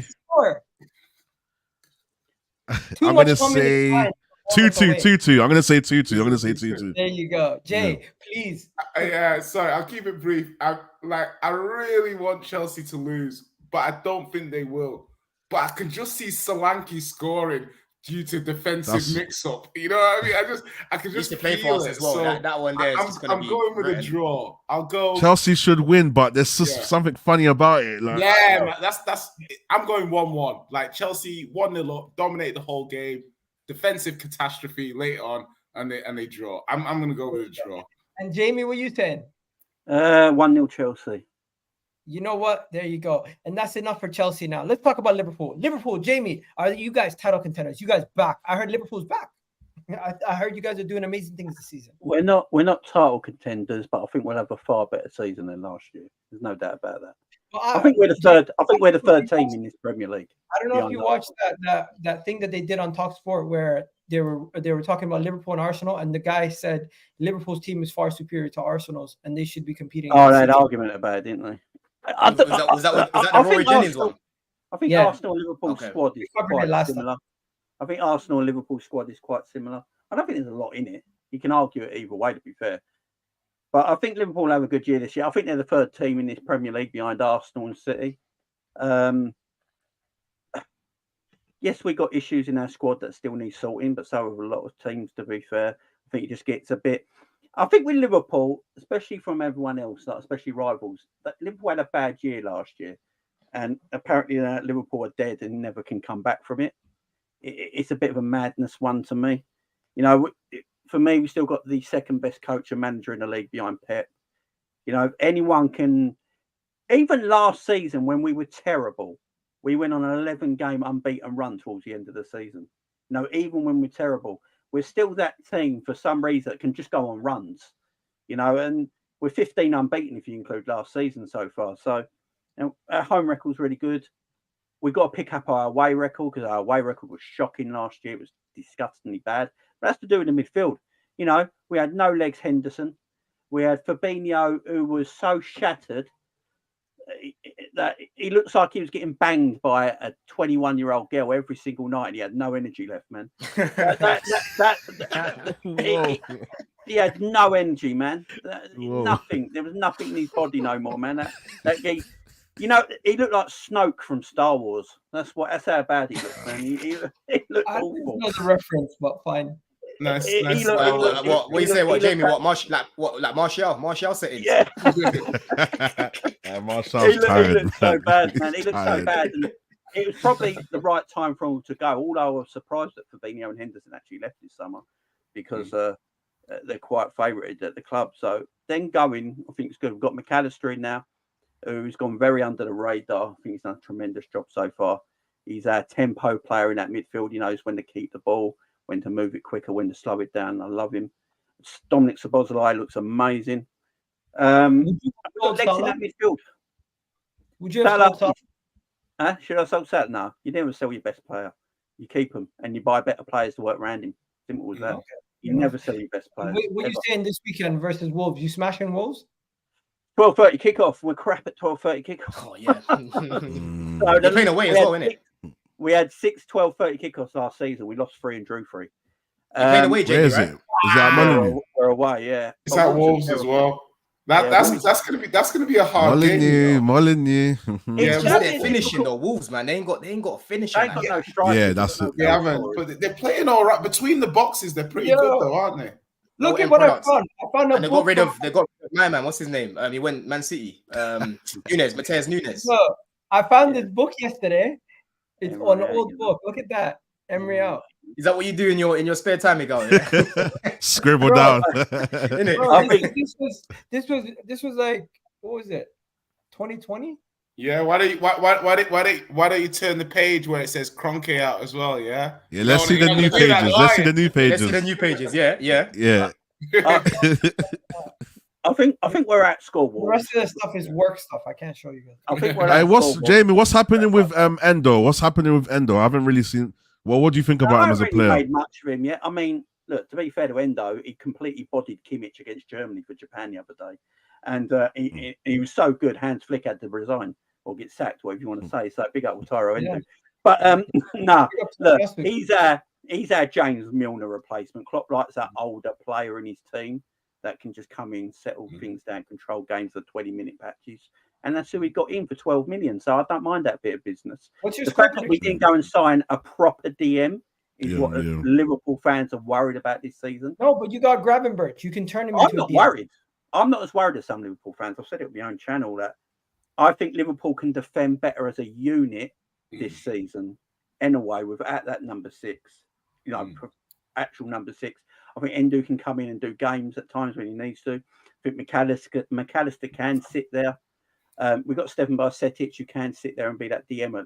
You know, what we've got now is legs in the midfield. If you look at the way Klopp wants to play, when Liverpool were the most successful under Jurgen Klopp, our midfield wasn't exactly quality. It was Henderson, Wijnaldum, and Fabinho. Yeah, but you had a DM. That's the thing. Yeah, but we had a DM, but what we had was legs and a machine workhorse midfield, and that's what Klopp's trying to go back to now. You got Szoboszlai, you got a bigger issue, though.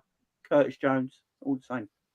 I think you have an issue, which is defense. Your center half, you have one center half that has injury issues. I don't know what his record is recently. Konate, maybe he improved it, but he needs to be managed. He definitely hasn't improved. Be managed, and I don't know if he can play every game.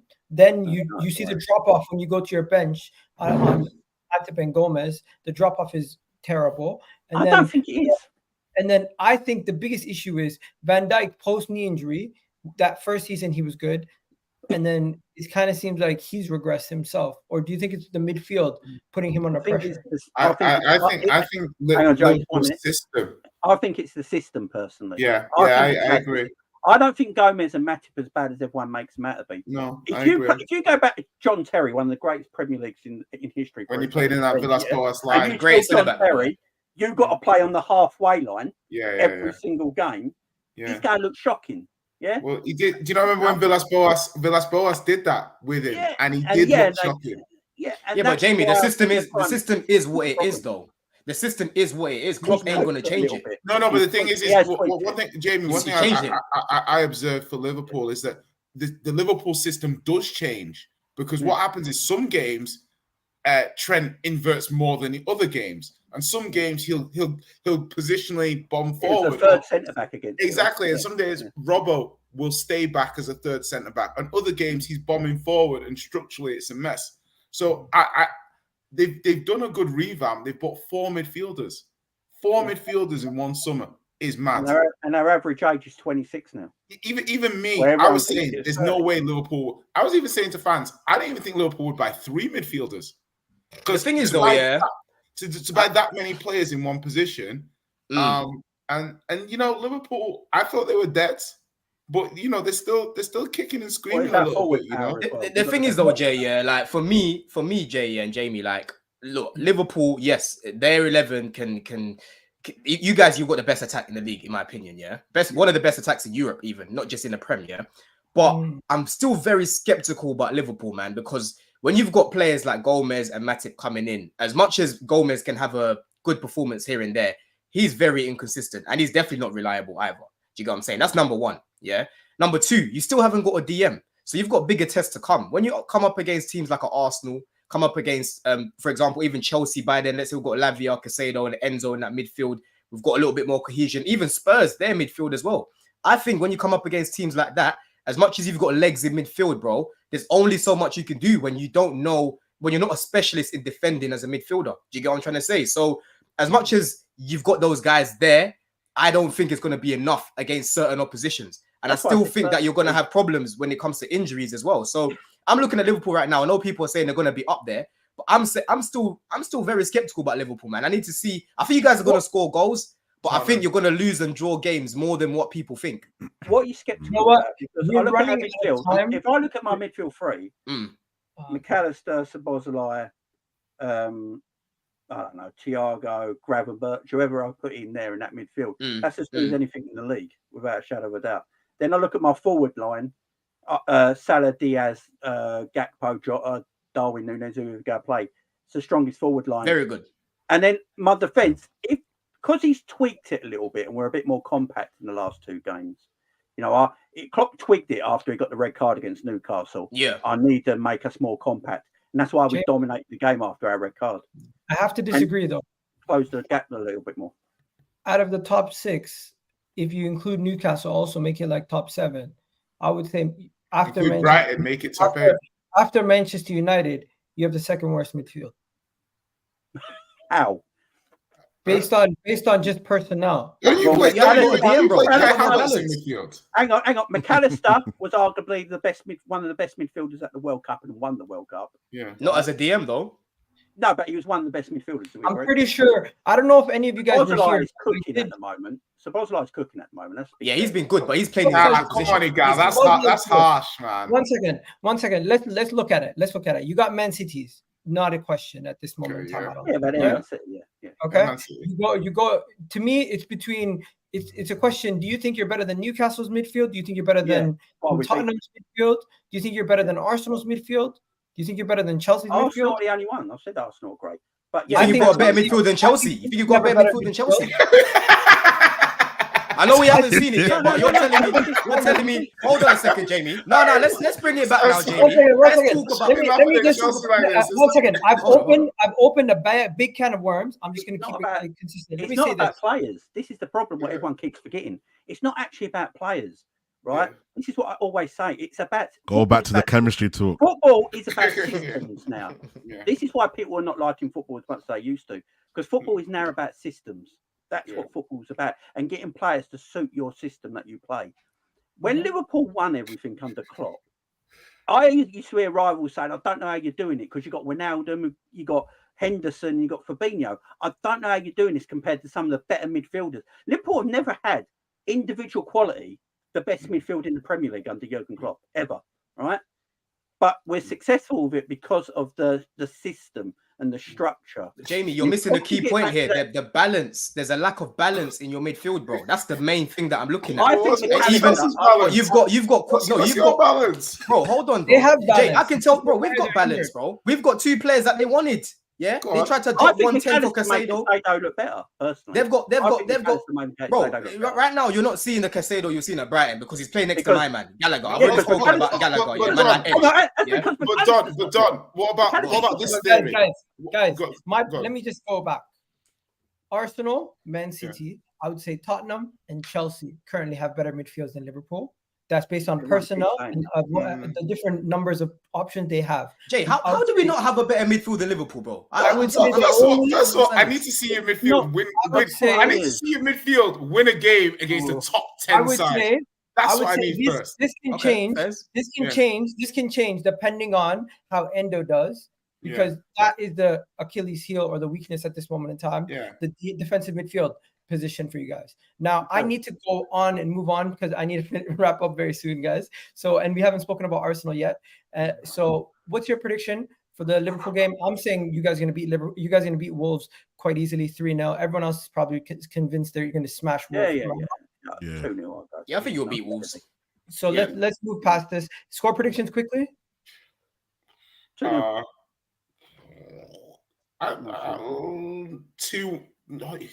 Wolves packed Liverpool last time they went there, though. They absolutely packed them. And they should have beaten them in the cup as well. I think it was the FA Cup. Yeah. You know what? I'll go 2-1 Liverpool. I do think Wolves could get something. I will give it Liverpool just because, but Wolves were very good against United, and they did create quite a few chances against Brighton, even though they got smashed. They're a pretty decent side. But yeah, 2-1 Liverpool, just. Fair enough. I don't think we're even going to have time for Man City, so I'm just going to say Manchester City. Manchester City, who are they playing this week? They always play anyways. Yeah, they're playing West Ham. Man City got the easiest first 9 games of the season that I've ever seen any top team have. Man City's going to beat West Ham. They'll beat West Ham. Man City go win the treble again this year. No, that's crazy. They could do it, you know. They could do it, man. The Champions League is dead now. They're just so much better than everyone, man. Are you saying repeat treble plus 4 years in a row? Who's better than them? The only team I can see them beating in Europe is Real Madrid, and that's it. Bro, let's just Bayern. Let's just hope and pray they don't do that. That would be mental. You know what? That's why I'm so annoyed that Paulinho didn't end up going Bayern. They would have been my favourites to win the Champions League. But I will say one thing about the Champions League. It's a weak Champions League this season. It is a weaker Champions League. Bro, last year was weak. How was last year? Bro, you have Lens and you have teams that basically got into this Champions Bro, League did you because there was see a your World group Cup last last year? season. Did you see your group last year? Our group. Yeah. You mean the team that we dumped out in Sporting came down to the Europa League and knocked you out of it? That group. Okay, I remember that group. That was Yeah, on I remember penalties. that group. Containing the winners of the Europa League the previous season in Frankfurt too. Yeah, on penalties, and they guess what? They fair enough. dumped on Ramsdale as well at the same time at the Emirates. They dumped on him. What? That lob. I think my point was every year we say this looks weaker. Every year we belittle what we're looking at, and every year when That's not weak. this is what we do. But it looks weak though. I'm not saying it because you're Guess in it. what? Every single year, you've got a every great single chance year, of this is going what deep happens. in the competition. Listen, Egal, I'm praying. But I'm saying objectively, it looks. When I was seeing those groups drawn, I was like, wow, these groups are weak. Like, do you know what I mean? So you've got a great chance. Arsenal should be looking quarterfinals minimum based on this Champions League. Arsenal got a Europa League group in Champions We're League. fourth favorites. Yeah, we did get a Europa League group, and guess That's what? what I'm saying. Europe. I think Europe is a continent. Yeah. Where the Premier League is just so strong now, and they're taking all the best players. Yeah. The continent is not looking. You're right. Newcastle's group is tough. Newcastle's group is not weak. I think Newcastle go through. You know what? We don't have time to talk too much about the Champions League now. I'm just gonna say this. We're not gonna spend too much time on Manchester City. Kyle Walker did get signed a new deal, but that was cringe. Understood and known. We've already known this for a while. It was cringe. Big up to all the Manchester City fans who watch the show. Let me know what your score predictions are. I'm just going to say my score prediction for the Man City game. I think you guys are going to win 3-0 versus West Ham. Actually, that's disrespectful. 2-1 to Manchester City. It's away, innit? It's away, innit? Yeah, 2-1. 2-1 Man City. West Ham win. Yeah, I think West Ham. West Ham got a good team, man. West Ham have improved their side. They're better now. They can rise. Ward-Prowse set pieces. Now, do you know what, Jamie? We've played West Ham away, and they're just negative. At Man City, they're gonna attack them with intent, not like Chelsea did. Not like Chelsea did. You get what I'm trying to say? No, they ain't gonna. They might get one goal. They might get one goal against them, or something like that. But I'm telling you now, everything that happens with Chelsea, I find so funny because you lost. They had 10 men, and you lost 3. Guys, we can't. Man City are winning that game. 1 second. We can't stay on topic today at all. I'm sorry. It's just no, but I'm just saying. I've legit faced them this season. I know what they are, bro. I know what West Ham are. I got Daddy reason. I got Daddy. I hear that. I gotta the league as possible. Just to let you guys know, Thomas Partey is linked to being Paul Pogba's replacement after the whole situation. But Juventus don't seem to actually have the money to pay for him, in my opinion. So I don't think that's ever gonna happen. But I wouldn't be against the idea of moving on from Thomas Partey, as some Arsenal fans are really angry at me for voicing my opinion on Thomas Partey. I've recently said that I think he's slightly being overrated by our fan base at this moment in time, and the uncomfortable conversation is he's not going to have as big as a role as he did previously, and people are viewing. You only saying that because he's injured, though. You only saying no. Hear me out. People are go and talk. You go on and hear this. People still view Thomas Partey as an integral piece to the team, where if he's missing, we lose the game. And that's not the case anymore, because we have Declan Rice and because we have other personnel that we can play on any given game. We don't necessarily need him every single game. There's games where you know what Thomas Partey is going to be very good for, like a game against Everton away where we need physicality, but he's not available because he's injured. And this is where two conversations can happen at the same time. He's 31 years old. He's not getting a new deal anytime soon. The club have already been open to discussions about an offer if it's respectable. And if a respectable offer comes in, I think we're in a position to move away from Thomas Partey and bring in some quality players. Now, who that player is, that's on the scouts to figure out. All I'm telling you is I'm not against Thomas Partey being in the team. I like Thomas Partey. I still rate him. I'm just not sitting here saying he's the comparison to Rodri or he's this amazing guy who's undroppable, like some of our fans are saying. Because right now he's not undroppable. Right now we need to manage him. Right now we need to treat him like Fernandinho at Man City and the business end. You're saying granddad settings already. We can't treat him like Gundogan last year. We gotta treat him like Gundogan last year. You know what it is, though, Egal? I think what you're doing right now, you're doing a lot of. Hold on, Egal. You're doing a lot of recency bias right now. Go on. He can play 25, 30 games, but he doesn't. He needs to be taken off after a certain minute. I agree with you. You need to manage him better because you've got options there and whatnot. Maybe he doesn't have to start every single game, yeah. But this season, bro, you haven't seen Partey play in a position that he was very vital for you lot in last season. He was in debates with Casemiro and Rodri as the best DM last season, bro. He started off the season at right back. He inverted from right back, which is not his position, right? And he got injured after that. So you haven't actually seen how you've forgotten how good he is because you've got Declan Rice there, who after Palace and after Man United, he's been playing well. Do you get it? But before that, I'm sorry, bro. Like he was just okay. Do you get it? So right now, I think you're forgetting how important Partey is. I don't think he's rubbed out. He's very injury prone. You're correct in saying that. But for you to just say, "Oh, I'm ready to move on from him now," I think it's a bit. I think you need Partey. I think you need him. I'm not saying move on from him in January. But one thing you need to understand, guys, is that Arsenal fans, not just Egal, Arsenal fans in general, they have always had a fetish for rating number 6s. It doesn't, and whether it was it Cockblock for Coquelin, Torreira, all these guys, yeah, it doesn't matter. 5 games as a DM for Arsenal, your PR, unmatched. You will be trending on the internet for sideways. I remember seeing Ceballos play, and they were like, "Oh my God, Ceballos! Oh my God!" I think it was Burnley. I remember. No, Emery, Jay, just reminded me. Emery was smiling. Jay, just reminded me. Yeah, Emery was a madman for playing Torreira as a 10. Exactly. I put my hand up. I put my hand up. I've sat here before, said I put him on the same breath as Rodri. This, that, bro. I am wrong.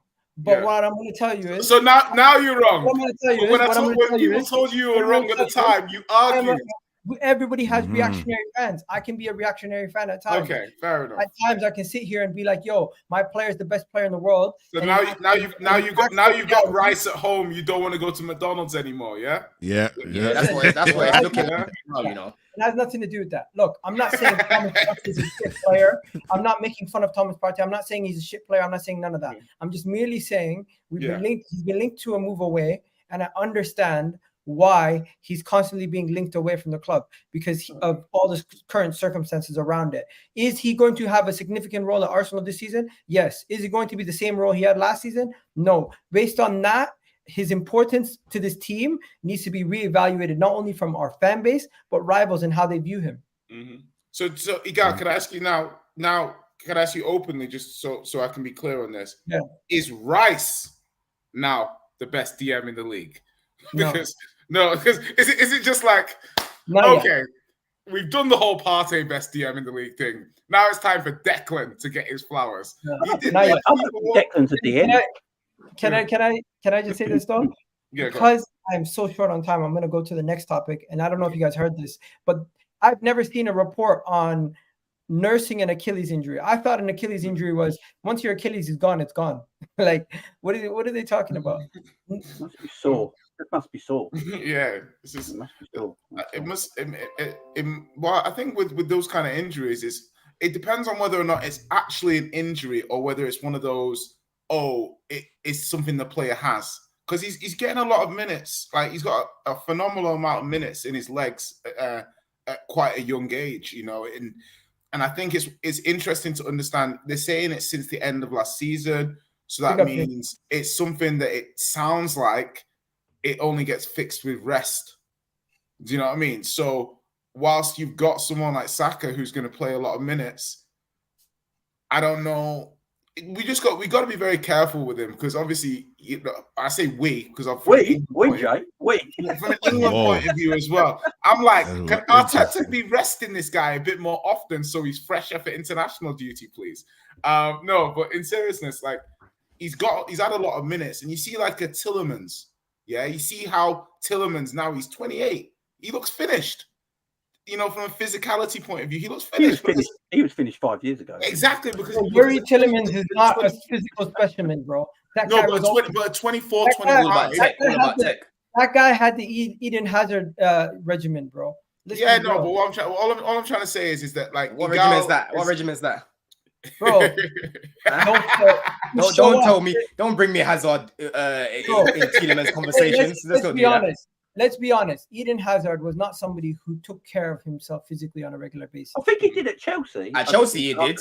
Yeah. At Chelsea, he did. It's One when he of went those Madrid. guys- That's when he fell off. I think he went to One of those Spain, guys saw who that just showed paella, up. and he Yeah, just went He's yeah. one of those guys who just showed up and gave you a 9 out of 10, won the game, and said, "I'm off." Don't know. Yeah, Hazard saw that paella in Spain, just went. Yeah. He ain't come up. He ain't come up. Listen, I just want to Facts. say, I respect everyone's opinion on the Thomas Partey thing. I'm not trying to belittle anyone's opinion. I'm just merely saying this is my thoughts, and Fair enough. and that's it. Like, if you You guys have to disagree, change your mind. disagree with me. There's not.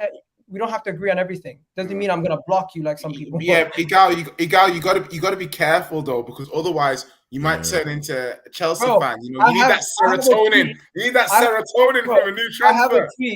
I have a tweet right now on my Twitter that has over like 1,000 likes and like almost 1 million people seen it. Right underneath that, I put Thomas Partey is overrated.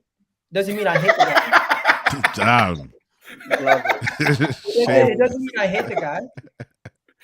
By the way, I put Alessandro Martinez for your team. I put Enzo on your whole club for Chelsea. For Liverpool, I put Luis Diaz. I For think your you said club, Kulusevski for for Spurs. your club, I put Kulusevski, and for Man City, I put Jack Grealish. I think that's fair. I'm being consistent. They're not bad players. They're just slightly overrated by our fan bases, and there's nothing wrong with that. Jay seems to throw a lot of shade Anyways. at Arsenal fans when they go. In fact, I'm very calm on Twitter. To be fair, Gunnar Vettel. Oh, bro, what do you mean you're calm? You literally called out Kendall. Like, what the no, hell? no, hold on, no. You clipped me saying that we finished above Newcastle 3 months ago, so I could get heckled on the internet, and everyone's like, "Oh, this guy don't know what he's talking about. This guy don't know what he's talking about." I told you guys Maddison picked Spurs over Newcastle, and I was told, "Oh, Newcastle weren't in for him. Newcastle gonna get Szoboszlai. Oh, they didn't get him either. Oh, we weren't really in for him because he would have come." No, all I'm doing is I'm not even saying Spurs are definitively going to finish above them. I do think we will. But the way people try to make out like Newcastle had passed us or like they were so much better than us because they finished above us once in our worst season in 15 years. Nah, man. All I did was we will look at this conversation at the end of the year. By the way, this is the tweet. Bro, and in what way? Why am I bitter against? What have I said about Arsenal that makes people think I'm bitter about it? Don't listen to the comments. I know. I like to read them. I'm gonna try to wrap it up. I have 2 segments. First, the Everton game. I'm gonna go with a high-scoring 3-2 victory. Hey, God, can I ask you something about that? I saw there's some crazy stat between you and Everton. We haven't beaten Everton away in a while. We are back. Was it since that Ozil masterclass? Was that the last time? I don't even remember, bro. You don't remember when Ozil smashed it up at Goodison Park? I think you look. No, I'm just saying I don't remember the last time we beat them, bro. It's been a while. Oh, it's been since Wenger was there, bro. Yeah, it must have been that performance that Ozil was balling. The last time when Emery first went there, it was a disaster. The second time it was we went there with Freddie Ljungberg. I remember that. and then we went there with Arteta and he got a draw. And then Sean Dyche's first game, we got bullied in the midfield and it was a draw. And it was like this is the history when we faced them away from home. We either drop points or you know what, we did win, but we did win. When was the last time we won? Was it yeah, man. I just had to check it now. I just had to check it. Mustafa. We beat them 5-2. Yes, that's when Ozil was balling out. I'm pretty sure he got man of the match as well. Yeah, he got a goal. That match, yeah, Ozil was balling, bro. Yeah, I like that day was crazy though. We had a front three of Alexis Sanchez, Lacazette, and Ozil, and Ramsey was in the midfield with Xhaka. And yeah, bro, they had Rooney them times. we still had. Imagine we won the game 5-2, and Petr had the worst game of his life. The guy got a 4 out of 10. Like I remember, he was so shit. I remember that game, yeah, because Ozil, that's probably one of his best performances I saw of his Arsenal. I'm not gonna lie, I was just looking it up. But anyways, let's go into this next part. Everton, what's your score? What do you guys think? We're gonna beat them? Oh yeah, you gotta smash them. I'm going 5-0. 5-0. What We're not even gonna talk. We're never going to talk about this mental block at Goodison Park, no? They've been shocking for a while, though. They're going to go the best stadium in the world in the Championship. It's hilarious. Can't wait. Yeah, I mean what Everton, Arsenal should be just making mincemeat of Everton, but Everton they need to start their season at some point. Do you know what I mean? I'm gonna talk about this more in depth tomorrow. So if you guys want to just give your predictions, that would be the best. Egal said, "Listen, don't steal my material. I've got. I'm gonna say, yeah,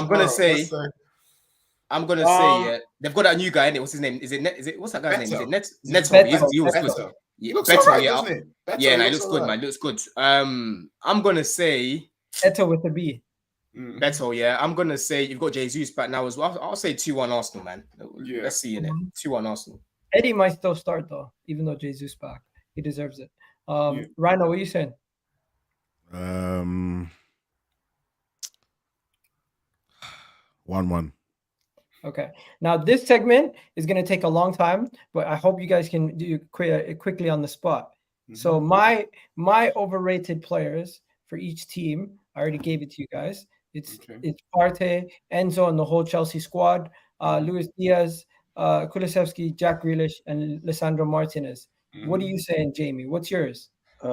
Arsenal, Ramsdale, Chelsea, Chilwell. Sorry. Chelsea, Reece James. Liverpool, Liverpool, Luis Diaz. Tottenham, Kulusevski. Man City, Ederson. And at Man United, Bruno Fernandes. Don, what are you saying? Arsenal, I'm going to say Saka. Chelsea, yep, I think he's overrated. He's not world class. A huge part of your fan base thinks he is, but he's not. So I'm saying Saka for that one. Chelsea, I'll say Enzo Fernandez. I've seen a lot of Chelsea fans saying he's world class already. For me, he's not. Not yet anyway. I think he can become world class. Liverpool, I am going to say right now, I'm going to say Jones. I'm seeing a lot of Liverpool fans talking that he's all of a sudden he's turned this new leaf and he's become world class all of a sudden. So I'm going to say Jones for them. Spurs, I'm not going to say Kulu because he was rated because he was playing well when he first came, but now he's gone off of it. So overrated, maybe Romero. I do see quite a lot of Tottenham fans overrated him. To be fair, Man United Messi overrated him. Who? Messi. Yeah. See, Romero. I'm seeing Romero. Romero started off well, man, but I'm seeing a lot of people overrating him. And then with Man United, this is pick and mix right now, you know. Fucking hell. Yeah. That one right there. Same as you, Egal. I'm gonna go with Martinez as well. All right, what are you saying? I'm gonna go with Martinez. Jay. Arsenal overrated. I will go Saliba. In terms of, I think he's very, very good, but I think I still see him make mistakes and stuff. Obviously, he's a very good You're not alone. You're not alone. Chelsea, Fofana's probably Fofana actually. Liverpool, I will go with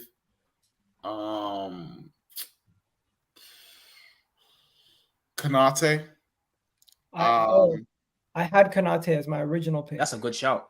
Yeah, I didn't say I think he's really good, but I've seen him get bullied by quite a few. I'm never going to forget what happened to him at Brentford away last season. In terms of City, I think Akanji probably is a little overrated.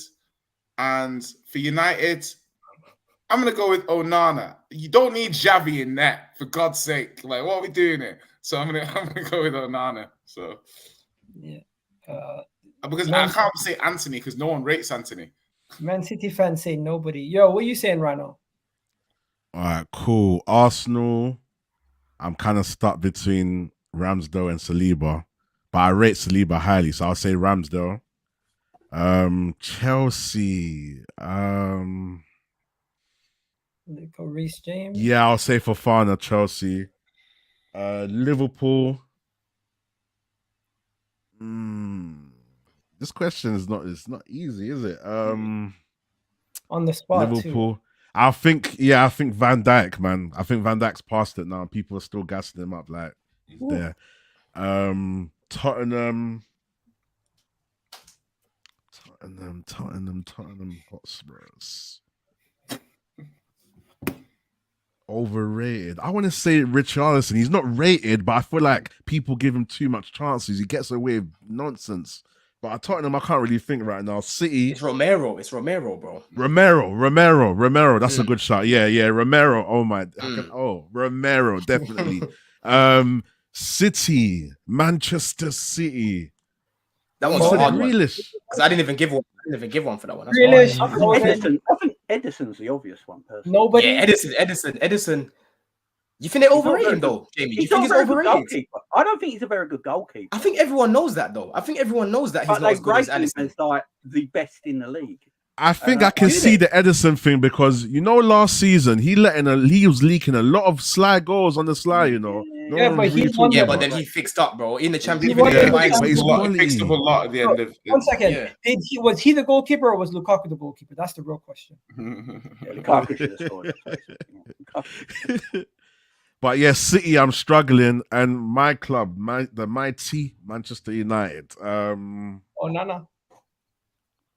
Nah, I wouldn't say Onana, man. Give him time, man. Let him land. You feel me? Who you giving it to Sancho because he went against your manager. Nah. Oh, You can't. I think it's Bruno. I think it's Bruno. Oh, how can I forget Bruno Fernandes? Anybody who there was one Man United account. Anybody who put Bruno, he just responded to all the comments. Bruno. It's definitely Bruno. I'm not even. It's not Martinez. It's Bruno Fernandes. He's the most overrated man. Like Bruno, for me personally, I think he's quality in what he does, but I feel like people calling him world class is too. You can't call him. There's too many people. Bruno's like one of the best playmakers in one of the best leagues. No, I agree with you, but he's not world class. You can't say he's world class. Jay, next time you go to a Tottenham Manchester United game, just watch him off the ball. Yeah, no, bro. Listen, I get that. But what you're getting with Bruno is you're getting output. The most Bruno's output is crazy. It's silly. The most difficult thing in football is scoring goals and creating them. That's the most difficult thing. When you have a player here, we should ignore everything else about his game. Then we're saying that a good manager will facilitate that. Why are you bringing in Mount to play with Bruno Fernandes? That's stupid. Yeah, bring in someone like Enzo. Yeah, and then let Bruno just do his thing in the final. Let me talk about Bruno. Like the squad creation and the way the team's formed is exposing Bruno in a way that it shouldn't be. It's like if United have doing things that he's not good at. Basically, he's got too many roles. Bruno, do things that he's not. Like Bruno, he treats the ball like a grenade sometimes, but that's because it's about to go off. Do you know what I'm saying? Yeah, hey. Okay, what Jamie, I say about Bruno, looking up from the outside, is that for me, Bruno and Fernandes' best season was when there was no fans. It's true. When he basically played as a second striker. He basically played as a second striker. And I think if you go with that season when there was no fans and he was lighting it up and his GA was amazing, I think everyone's carried that on for the rest of his Man United career. Now, Bruno's GA is actually underrated, though. It's still underrated. If you track his GA in the last seasons, it's kind of slightly not bad. You know what? Right now, when I'm comparing him to like players that play in his position and have similar sort of output, he's not levels. Madison, name them. Yeah. But listen, but you know what it is, Don? But who have Madison and Odegaard got around them? They've got a midfield that complements them. That's the thing. Yeah. Our midfield's not fully balanced to complement Bruno. I'm talking about. We could be here all day, guys. But unfortunately, I gotta wrap it up. Love for you. I hear you, though. I hear you.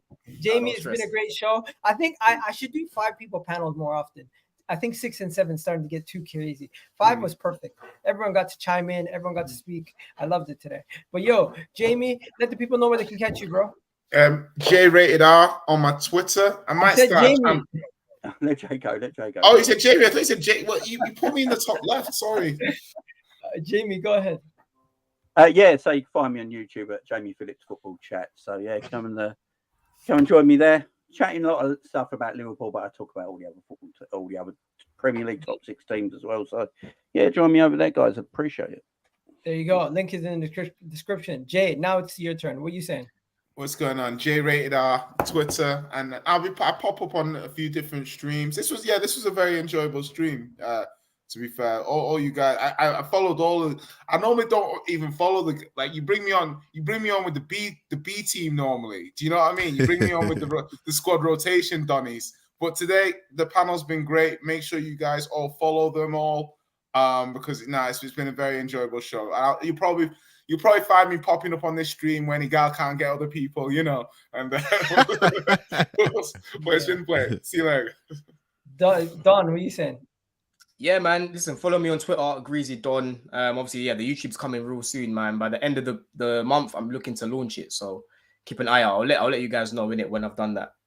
Right now?